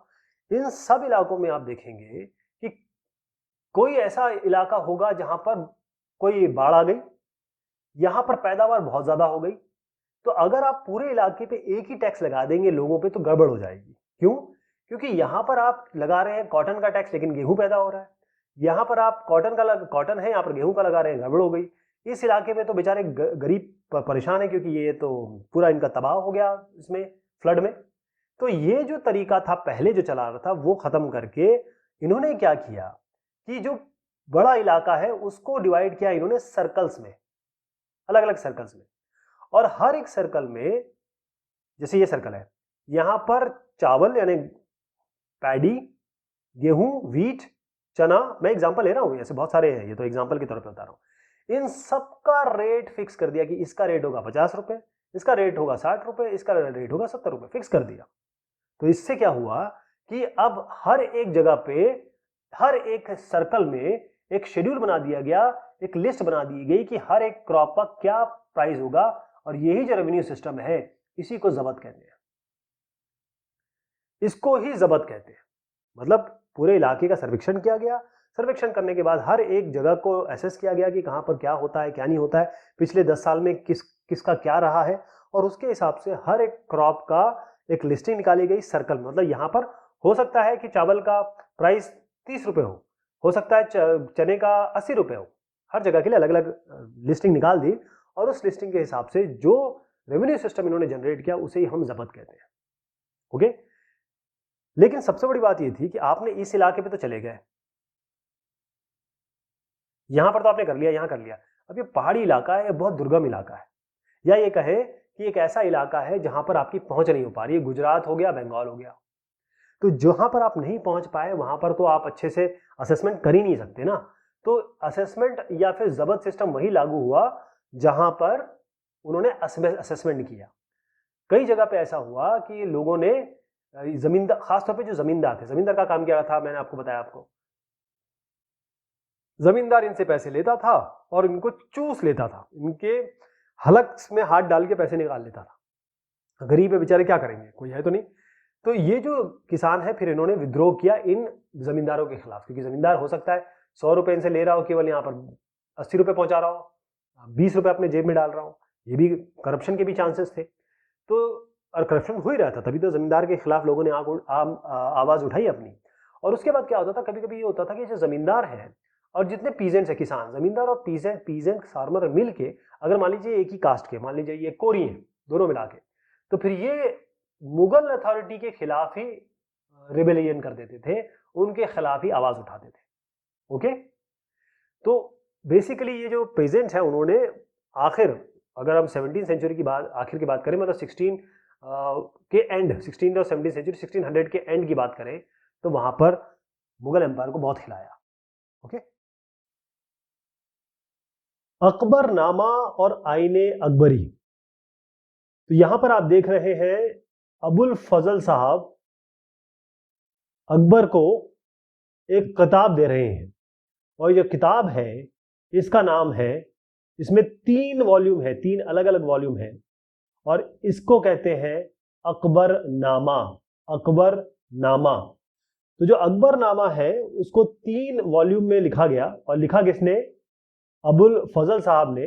Volume number 1, volume number 2, volume number 3, यानी अलग अलग जिल्द थी इसमें। तो इसमें क्या लिखा गया बेसिकली अकबरनामा में अबुल फजल साहब ने बताया, जो पहला वॉल्यूम है, जो फर्स्ट वॉल्यूम है, इसमें दिया गया कि अकबर के कौन कौन से एंसेस्टर हैं, यानी अकबर का के पूर्वज कौन से हैं, अकबर के भाई बहन सारे रिलेटिव्स के बारे में इसको बताया गया पहले वाले में। दूसरा जो वॉल्यूम है, सेकंड वॉल्यूम, इसमें बताया गया कि क्या क्या इवेंट्स, इंपॉर्टेंट इवेंट्स हुए, क्या क्या घटनाएं हुई अकबर के राज में। और तीसरा और सबसे महत्वपूर्ण जो जिल्द वाला यानी वॉल्यूम है, उसमें बताया गया कि अकबर का एडमिनिस्ट्रेशन कैसा था, अकबर की पॉलिसीज क्या थी, उसके अलग अलग नीतियां क्या थी, उस जमाने में क्या आर्मी थी, कैसे वो रेवेन्यू कलेक्ट करते थे, कैसे वो टैक्स का सिस्टम था उनका, क्या उनका एम्पायर था, भूगोल क्या था उसका। तो ये सारी चीजें इस थर्ड में लिखी गई और इसका नाम है आईने अकबरी। आईने अकबरी। ओके, ये जो आईने अकबरी है, फिर से बता देता हूं, अबुल फजल साहब ने लिखा किसके लिए? अकबर साहब के लिए लिखा, अकबर द ग्रेट के लिए, और ये इनके नवरत्नों में से एक थे और इन्होंने 3 जिल्दों में लिखा। और पहला वाला जो था उसमें बताया गया इनके बारे में, इनके परिवार के बारे में, दूसरे में जो जो घटनाएं घटित हुई इनके राज में, और तीसरा सबसे इंपॉर्टेंट चीज है कि पूरी अकबर की नीतियां, जिसके कारण अकबर जो है वो अकबर द ग्रेट कहलाए। कैसा उनका एडमिनिस्ट्रेशन था, प्रशासन, और आर्मी कैसे थी उनके पास, सैनिक कौन कौन से थे, रेवेन्यू कैसे आता था, क्या उनका सिस्टम था, ज्योग्राफी कैसी थी, यानी कि पूरे के पूरा आप भूगोल समझ लीजिए। तो यही चीज जो है आपको कल्चर, वहां का उस जमाने का ट्रेडिशन क्या थे, कल्चर क्या था, यानी संस्कृति क्या थी, क्या ये लोग के मानने थे, वो सारी चीजें इसमें बताई गई है। तो आईने अकबरी, सबसे इंपॉर्टेंट बात मैं इसको इसलिए कह रहा हूं तीसरा, क्योंकि यहां पर बकायदा स्टैटिस्टिक्स थी, यानी कि आंकड़े थे। स्टैटिस्टिक्स यानी कि आंकड़े थे, हर चीज नंबर के हिसाब से दी गई थी। और इसमें आपको, जैसे मैं थोड़ा बताऊंगा, जो पहले भी हमने डिस्कस किया, कि चाहे वो क्रॉप्स हो, जो पैदावार हो, यानी कि यील्ड्स की पैदावार, उनके क्या प्राइस थे, क्या उनकी कितना रुपया पैसा था, उनका प्राइसिंग क्या थी, कितना पैसा लोगों को मिलता था अलग अलग रैंक पे, और राजस्व कहाँ से आता था, कैसे आता था, कितना था, ये सारी चीजें स्टैटिस्टिक्स यानी कि टेबल के हिसाब से, नंबरों के हिसाब से दी गई है। इसीलिए ये इतना इंपॉर्टेंट हो जाता है आज के जो हिस्टोरियंस है उनके लिए भी।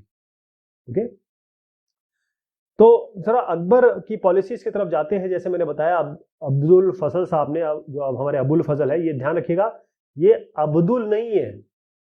नॉर्मली आप अब्दुल नाम सुनते हैं, ये अब्दुल नहीं है, ये केवल अबुल फजल है। अबुल फजल बेसिकली इनको जो प्रोनाउंस किया जाता है वो अबुल फजल, फजल कहा जाता है, फजल भी नहीं है, अबुल फजल।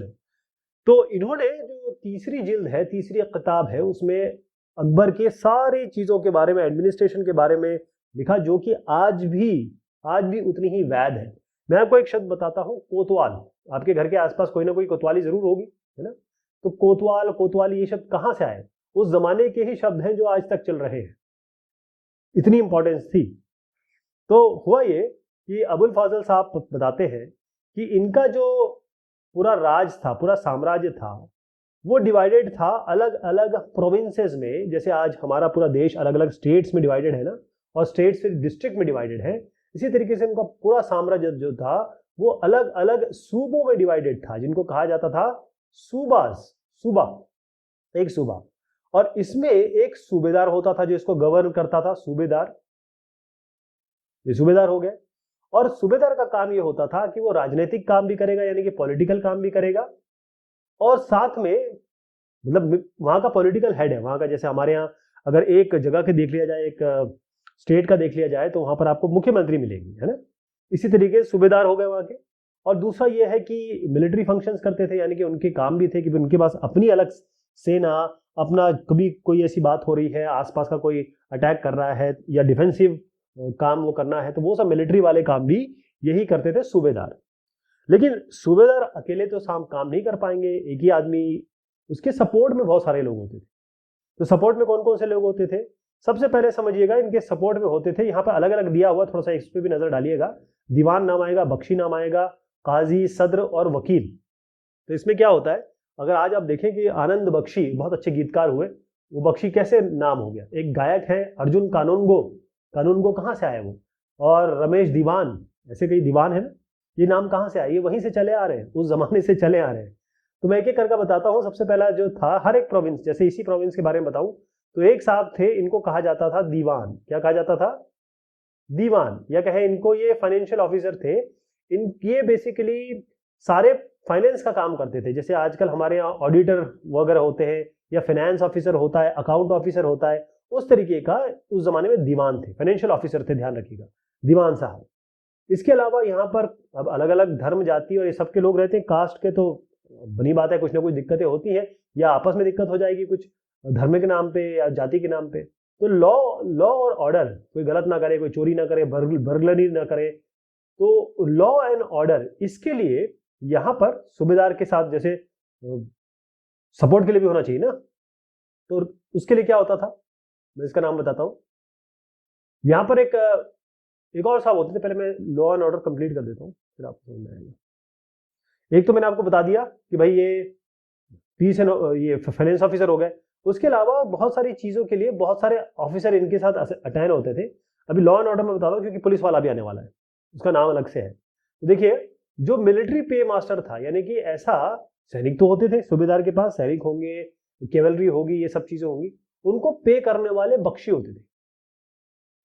यानी जो पैसा देने लेने और कितना देना है कितना नहीं देना है, वो सब पे मास्टर, मिलिट्री पे मास्टर, मिलिट्री को देने वाले, सैनिकों को देने वाले, वो बख्शी कहलाते थे। अब जो साहब, जो मिनिस्टर, जो रिलीजियस धर्मार्थ, चैरिटेबल पैट्रनेज मतलब होता है धर्मार्थ, और रिलीजन होता है धार्मिक।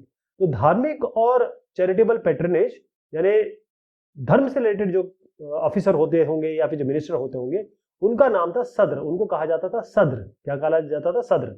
अब मैं आपको पुलिस के बारे में, लॉ एंड ऑर्डर के बारे में भी बता रहा हूँ। एक मिलिट्री कमांडर्स जो होते थे, क्योंकि मिलिट्री तो है, उसका कमांडर भी होगा, जैसे सेना का सेनापति होता था, इसी तरीके से इनको मिलिट्री कमांडर्स को, जो सेना का लीडर कह दीजिए, उनको कहा जाता था फौजदार। क्या कहा जाता था? फौजदार। इसी तरीके से जो आजकल हमारे जो कोतवाली में एसएचओ होते हैं, स्टेशन हाउस ऑफिसर, वहां पर भी जो शहर का एक पुलिस ऑफिसर होता था, पुलिस कमांडर, सबका हेड जो कह ले, तो पुलिस ऑफिसर या पुलिस कमांडर, इसको कहते थे कोतवाल। ये शब्द अभी तक चल रहा है। आपके इलाके में जो पुलिस वाला होगा, जो मेन एक थाने का होगा, वो कोतवाल कहलाता है। ओके, तो ये सारी चीजें हमें कहाँ पता चली, किस पे पता चली? ये हमें पता चली आपके जो अबुल फजल है, उनकी आईने अकबरी। वैसे तो अकबरनामा में उन्होंने सब चीजें लिखी है। अब आप देखिएगा, मैं जरा जहांगीर की तरफ जाता हूं। जहांगीर का क्या हुआ, ये जहांगीर देख रहे हैं आप। जहांगीर की पत्नी, इनका नाम पहले था मेहरुन निसा, शादी के बाद इनका नाम हो गया नूर जहां। ये नूर जहां आप देख रहे हैं, और ये मेहरुन निसा आप देख रहे हैं।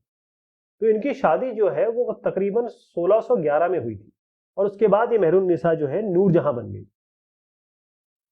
इन दोनों में इतनी मोहब्बत थी और इतना इनका आपस में वो था, प्रेम था, कि हुआ ये कि इन्होंने कॉइन निकाले। कॉइन ऐसे निकाले कि एक कॉइन इन्होंने अपना निकाला, और एक कॉइन जो है वो नूरजहां के नाम का निकाला। आप यहां पर देख रहे हैं, ये दो अलग अलग कॉइन दिखाए गए हैं। इसमें जो स्क्वायर आप देख रहे हैं, इसमें लिखा है कि भाई नूरजहां, और यहां पर आप देखेंगे जो राउंडेड सील है, वो आपका बेसिकली क्या है कि ये दोनों अलग अलग तरीके से उन्होंने बताने की कोशिश की है कि भाई, इससे क्लियर पता चलता है कि नूरजहां का पॉलिटिक्स में, नूरजहां का प्रशासन में, नूरजहां का इनके शासन में बहुत बड़ा रोल था, प्रभुत्व था। बस ये समझने की चीज है आपके लिए, राइट? तो ध्यान रखिएगा, इनकी जहांगीर की पत्नी मेहरुन निसा थी जो नूरजहां बनी, और इनमें बहुत प्रेम था इनके बीच, और शासन प्रतिशासन में इनका बहुत बड़ा रोल था। ये इतनी कहानी इसमें बताई गई। अब मैं अकबर की बात को आगे बढ़ाता हूं। देखिए, अकबर के जो अभिजात वर्ग था या अकबर के समय जो कुलीन लोग थे, कुलीन कमांडर हैं, अब जब अकबर के जो थे, उनके पास अकबर के रेन में जितने भी बड़े बड़े लोग थे, उनके पास बहुत सारा रेवेन्यू खर्च करने की पावर थी। मतलब जो भी राजस्व आता, पहले तो राजस्व उनको बहुत मिलता था और वो खर्च भी बहुत करते थे। हुआ ये कि जब एक आदमी इतना पावरफुल हो जाएगा, पैसा उसके पास इतना हो जाएगा, तो वो खुद भी खर्च करेगा, या उसके पास एम्पायर हो गया, पैसा हो गया, तो वो क्या करेगा, वो अपना खुद का नेटवर्क बना लेगा।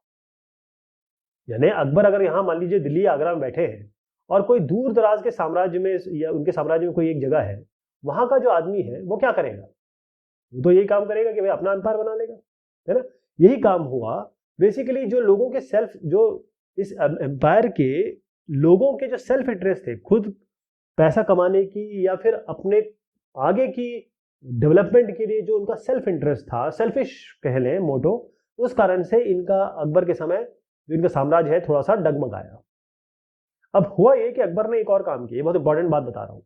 अकबर ने क्या काम किया, ये आप फतेहपुर सीकरी है, ये आगरा के पास एक जगह है, और वहां पर आप देखेंगे कि एक बहुत अच्छा एक मस्जिद जैसा बनाया हुआ, लेकिन मस्जिद नहीं थी, वो थी इबादत खाना। इबादत मतलब होता है कि आप जब प्रे करते हैं, जैसे हिंदू हाथ जोड़ के प्रे करते हैं, मुसलमान जो है वो नमाज पढ़ के प्रे करते हैं, ऐसी इबादत जो है वो जगह उन्होंने जो बनाई या थी। खाना मतलब होता है पार्ट, भाग।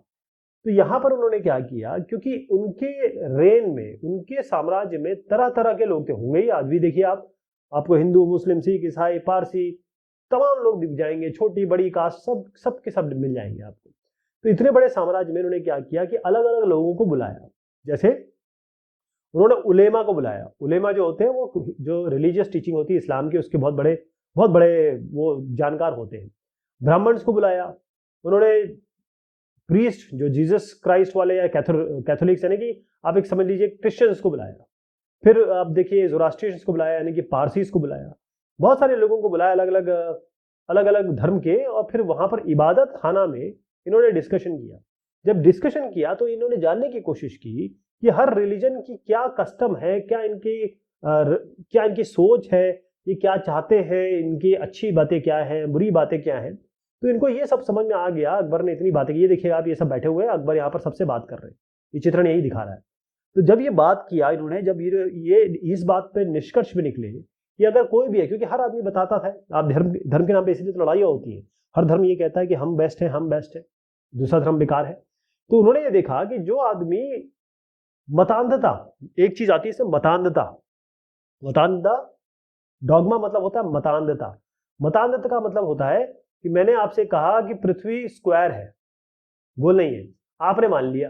जैसे आजकल देखिए जो हमारी सरकार है या फिर जो मेजॉरिटी में है, उनको जो भी बता दिया जाता है वो मान लेते हैं, वो अपने दिमाग से नहीं सोचते।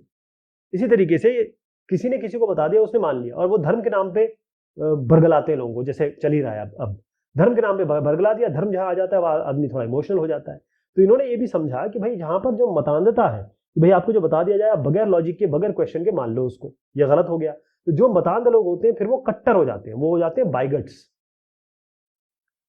जो ये जो होते हैं डॉगमा मानने वाले, डॉगमा मतलब मतांधता, बगैर किसी लॉजिक के चीजों को मान लेते हैं, वो बाइगट्स हो जाते हैं, कट्टर हो जाते हैं। आपने देखा होगा कि भाई आपको आजकल एक स्पेशल कम्युनिटी को लोग मारते हुए दिखते हैं, उनके बारे में बुरा बोलते हुए दिखते हैं, आप देखते होंगे। तो ये वही लोग हैं जो डॉगमा, सब लोग ऐसे नहीं है, जो मतांध लोग हैं और जिनको भरगला दिया जाता है सरकार या फिर उनकी कोई एक विंग द्वारा, और वो बेचारे बन जाते हैं बाइगट्स, कट्टर हो जाते हैं। फिर वो अपने धर्म को बेस्ट मानते हैं, बाकी धर्म को खराब मानते हैं। तो इससे क्या होगा, उनको ये समझ में आया कि अगर ये डॉगमा और बाइगट्स लोग रहे तो हमारा जो पूरा साम्राज्य है ये तो बिल्कुल छिन्न भिन्न हो जाएगा, टूट जाएगा। आपस में लोग लड़ेंगे तो कैसे काम चलेगा। मैं तो चाहता हूं सब लोग प्यार से रहे, सब लोग एक तरीके से मोहब्बत से रहे। तो फिर इन्होंने क्या किया, ये सब जानने के बाद इन्होंने क्या किया कि एक सोल्यूशन निकाला कि किस तरीके से पूरा साम्राज्य रहेगा। उसका नाम इन्होंने दिया सुलह ए कुल। सुलह मतलब होता है जैसे कोई दोनों लोगों में लड़ाई होगी ना, जैसे धर्मों में लड़ाई हो गई, तो वो आपस में क्या होता है, उनके बीच में सुलह हो जाती है।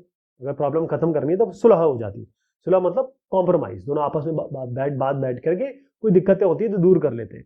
तो सुलह ये होता है कुल मतलब सारे के सारे। तो यूनिवर्सल पीस, उन्होंने कहा कि सुलह कुल का मतलब ये है यूनिवर्सल पीस, पूरे विश्व में हर जगह हमारे साम्राज्य में पीस रहे। यानी बेसिकली क्या है, को आप किसी, अगर आप हिंदू हैं और आपने भगवा वस्त्र धारण कर लिया, तो ये नहीं कि आप बस सब लोगों को, दूसरी कम्युनिटी को मारते रहें या उनके बारे में बुरा बोलते रहें, ये काम नहीं।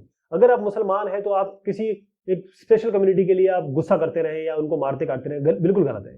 यही चीज उन्होंने कहा है कि धर्म के नाम पे कोई डिस्क्रिमिनेशन नहीं होना चाहिए और इनटॉलरेंस ना हो कि भाई आपके लिए किसी ने कुछ बोल दिया तो आप बस मारने काटने में उतारे हो जाए।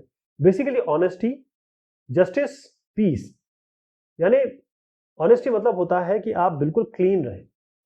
पीस मतलब होता है कि भाई आप ये देखें कि कहीं लड़ाई झगड़ा ना हो, कोई भी काम हो आप मोहब्बत से बात करके इसको सॉल्व करें। जस्टिस का मतलब ये होता है कि भाई किसी के साथ कुछ गलत व्यवहार ना करेंगे। अगर आप मेजोरिटी में आ गए तो आप स्पेशली एक कम्युनिटी को खत्म करने की कोशिश करेंगे या उसको बुरा बोलते रहेंगे, हमेशा हर बात पे बुरा बोलते रहेंगे, वो ना हो। तो ये जो काम है, अबुल फजल ने बहुत मदद की इनकी इस सुलह कुल को एक्चुअली में एग्जीक्यूट कराने में, क्योंकि गवर्नेंस का एक बहुत अच्छा तरीका था, प्रशासन का एक बहुत अच्छा तरीका था कि सारे धर्मों को आप इज्जत दें और सारे में धर्मों को आप मान के चलें। तो यही काम जहांगीर और शाहजहां ने आगे भी बढ़ाया। यही जो सुलह कुल है इसको आगे भी बढ़ाया, इसीलिए अकबर को हम अकबर द ग्रेट कहते हैं। अब मुगल एम्पायर की मैं बात जब कर रहा हूं तो यहां पर यह हुआ कि जब मुगल थे, मुगल एम्पायर था, तो चाहे आप इकोनॉमी की बात करें, मतलब पैसे की, लोगों के पास कितना पैसा है, चाहे आप कमर्शियल की बात करें यानी व्यावसायिक वाणिज्यिक लेवल पे, वहां पर लोगों के पास बड़ा अच्छा पैसा था, लोग बड़े अच्छे से जी रहे थे, बड़े अच्छे से जी रहे थे। लेकिन इसमें मसला यह हुआ कि जो इंटरनेशनल ट्रैवलर्स आए, बाहर के जो लोग आए इस जमाने में, उन्होंने देखा कि लोग बड़े अच्छे से रह रहे हैं, अच्छा साम्राज्य है, लोगों के पास रहने को अच्छा है, खाने को अच्छा है। तो उन्होंने इस बारे में लिखा भी कि जो हिंदुस्तान है उस जमाने में सोने की चिड़िया है, सोने की चिड़िया कर देता हूँ एसकेसी, सोने की चिड़िया है। लेकिन वहीं पर उन्होंने देखा कि एक ऐसा भी तबका है जिसके पास खाने के लिए भी नहीं है, इतने पुअर हैं लोग, इतनी मतलब असमानताएं देखी कि जैसे आज हम देखते हैं ना, एक अंबानी भी जी भी है और एक गांव में एक मजदूर भी है। जो अंबानी जी है वो विश्व के चौथे, अभी फिलहाल जो बता रहा हूँ, चौथे सबसे अमीर आदमी है। मतलब सबसे अमीर आदमी वो भी हमारे देश में रहता है, और सबसे गरीब जो अपना गंदा खुद खाने के लिए विवश हो जाते हैं, ऐसे लोग भी है हमारे देश में ही है। तो ये असमानता पहले भी थी, आज भी है, ये आज भी है। तो ये चीजें इंटरनेशनल ट्रैवलर्स ने बताई, तो यहाँ पर आए थे घूमने के लिए या फिर ट्रैवल करने के लिए। तो ये सारी चीजें आप देखेंगे, और ये हुआ क्यों, ये इनइक्वालिटीज, ये असमानताएं थी क्यों, कारण क्या था। अब जो डॉक्यूमेंट्स हैं, जो हमको दस्तावेज बताते हैं, ये एक शाहजहां की जो 20वां ईयर था उनके रेन का, उनके साम्राज्य का, तो उसमें बताते हैं कि जो सबसे बड़े मनसबदार जो सबसे ऊपर वाले थे, वो 8000 में से केवल 445 थे। 500 अगर मान लें, डिवाइड कर लें, आपको समझ में आ जाएगा कितना होता है, कितना परसेंट होगा। इसका मतलब यह है कि मात्र जो 5.6% मनसबदार, इनको 61.5% पूरा राजस्व मिल रहा था, सैलरी मिल रही थी उनके ट्रूप को। उनको मैं इसको इस तरीके से समझाता हूं, इस 5.6 को मैं 5 मान रहा हूं, 61.5 को मैं 62 मान रहा हूं। ओके, अब देखिए कि कुल मनसबदार मान लीजिए 100 है, उसमें से 5 मनसबदार, कुल पैसा आ रहा है 100 रुपए, उसमें ये हो गया 62 रुपीज। 100 रुपए में 62 रुपए ये केवल 5% मनसबदारों को मिलते थे। बाकी जितने बचे 95%, उनको बाकी जितना बचा कितना हुआ 38% बाकी इन 95 में डिस्ट्रीब्यूट होता था। यानी कि केवल जो 5% लोग हैं उनको 62 रुपए, 100 में 62 रुपए, 62% चीजें मिल जाती थी। इसीलिए इतनी विविधता थी, इतना ज्यादा डिफरेंस था, इनइक्वालिटी रही। ओके, तो लोग खूब खर्चा करते थे। अब होता यह था कि देखिए, मान लीजिए यहाँ पर मनसबदार है, यहाँ पर राजा है। अब इनके पास एक आर्टिसन पहुंचा, एक वास्तुकला वाला आदमी पहुंचा, या ये कहें कि वो एक किसान पहुंचा, फार्मर पहुंचा। अब ये जो पहुंच रहे हैं इनके पास, उनके पास तो पैसा ही पैसा हो रहा है, पैसे ही पैसा है, क्योंकि ये डायरेक्ट यहाँ पर जा रहे हैं और इनको पैसे के पैसे दिए जा रहे हैं, पैसे के पैसे दिए जा रहे हैं। लेकिन ये जहां से ला रहे हैं, ये खुद बना रहे होंगे, नहीं बना रहे होंगे, किसी से ले रहे होंगे। ये पीजेंट्स जो है, जो अमीर पीजेंट्स हैं, जमींदार लोग हैं, वो किसी से काम करवा रहे होंगे। तो ये जिनसे काम करवा रहे हैं वो तो गरीब के गरीब होते रहे ना, वो ये तो अमीर हो गए बीच वाले, ये तो गरीब के गरीब होते रहे। तो यही चीज आई कि अल्टीमेटली ये जो गरीब के गरीब होते गए, अमीर के अमीर होते गए, राइट। तो यहां ये हुआ कि धीरे धीरे इसी कारण से कई लोग जो है वो आगे उठे, कई लोग आगे बढ़े, और फिर जो असमानता थी उसने बहुत गलत रूप लिया। तो फिर धीरे धीरे जो मुगल साम्राज्य है उसका अंत शुरू हुआ। जो डिक्लाइन है मुगल एम्पायर का, उसको हम अलग से चर्चा करेंगे। लेकिन ये जो चीजें हुई कि अमीर का अमीर होता गया, गरीब का गरीब होता गया, इलीट आगे बढ़ते रहे, इसलिए स्लोली डिक्लाइन मुगल एम्पायर जो है वो धीरे धीरे हुआ। क्योंकि उस जमाने में जैसे हैदराबाद, अवध है, हैदराबाद यहाँ हो गया, अवध का इलाका ये हो गया, समझ लीजिए लखनऊ के आसपास का इलाका अवध कहलाता है, तो वो ये हो गया। ये जो अवध का इलाका है, यहाँ पर नए नए इंडिपेंडेंट रूलर्स आए और फिर धीरे धीरे ये मुगल साम्राज्य खात्मे की ओर गया, एंड की ओर गया। अब उसी जमाने में अगर हम 16वीं शताब्दी की बात कर रहे हैं तो अगर और भी चीजें चल रही थी, और भी राजा रानियां थी। इसमें सबसे इंपॉर्टेंट मैं आपको बताऊंगा, ये आप देख रहे हैं इनका नाम है सुल्तान सुलेमान। सुल्तान सुलेमान, ध्यान रखिएगा। यहां पर आप देखेंगे ऑटोमन साम्राज्य, तुर्की, ये आज भी नाम इसका लिया जाता है। तो सुल्तान सुलेमान ने 1520 से लेकर 1567 तक ऑटोमन साम्राज्य पे राज किया। ऑटोमन, आप तुर्की ले लीजिए, बस उतना याद रखिएगा। अब इसमें क्या हुआ, ये इतने पावरफुल थे कि पहले तो ये यूरोप में Hungary, Austria, Baghdad, Iraq, north Africa, मतलब अफ्रीका का ऊपर पार्ट, मोरक्को, ये सारे के सारे पार्ट इन्होंने ले लिए या कब्जा कर लिया। और फिर इन्होंने क्या किया कि अपनी खुद की नेवी बनाई। मतलब नेवी बनाई तो थी, लेकिन उसका रीस्ट्रक्चरिंग की नेवी की, जो नौसेना जिसे कहते हैं। फिर यहाँ पर दो समुद्र आते हैं। एक जगह तो उन्होंने उनका लोहा या फिर उनका पंगा हुआ स्पेन से, एक जगह हुआ पोर्चुगीज से। तो ये इन साहब को नाम रखा जाता है इनका, इनको याद किया जाता है लॉ गिवर, यानी कि इन्होंने जो कानून बनाए, बहुत ज्यादा कानून बनाए एक तो, और वो कानून बनाए जिससे कोई भी जो किसान है उसके ऊपर बहुत ज्यादा लाद ना दिया जाए उसको, और कोई बेगारी ना करे, फोर्स लेबर ना करे। जो एक्स्ट्रा ऑर्डिनरी टैक्सेस है, बहुत जबरदस्त टैक्स लगा दिए जाते थे गरीबों पे, वो सब इन्होंने कम किए। तो इनका जो राज है वो एक आइडियल गवर्नेंस, बेहतरीन प्रशासन के नाम से जाना जाता है। ध्यान रखिएगा, इनको कहा जाता था सुलेमान कानूनी, क्योंकि इन्होंने बहुत सारे कानून बनाए, इन्होंने बहुत सारे लॉज बनाए जो कि आम जनता के फेवर में थे। चेहरा देख लीजिए। अच्छा, इसी जमाने में ये देखिएगा, ये क्वीन एलिजाबेथ थी इंग्लैंड की, बर्तानिया की, 1558 से 1603। एक और साहब है सफाविद, रूलर ऑफ ईरान। ये मैंने आपको बताया था कि हुमायूं कहाँ गए थे, इन्हीं के पास गए थे। शाह अब्बास नाम था, ये शाह अब्बास नाम हुआ था इनका। यहाँ पर एक रूलर हुए जो बहुत ही खराब रूलर हुए, कॉन्ट्रोवर्शियल रशियन रूलर हुए रशिया के। इनका नाम था जार इवान 4 नंबर, और वेसिलेविच, इनको कहा जाता था इवान दी टेरिबल। टेरिबल मतलब खतरनाक आदमी, टेरिबल। तो इस समय 1530 से 1584 तक ये भी रहे। तो ये बात हुई इस चैप्टर की। बहुत शुक्रिया, बहुत मेहरबानी आप सभी की।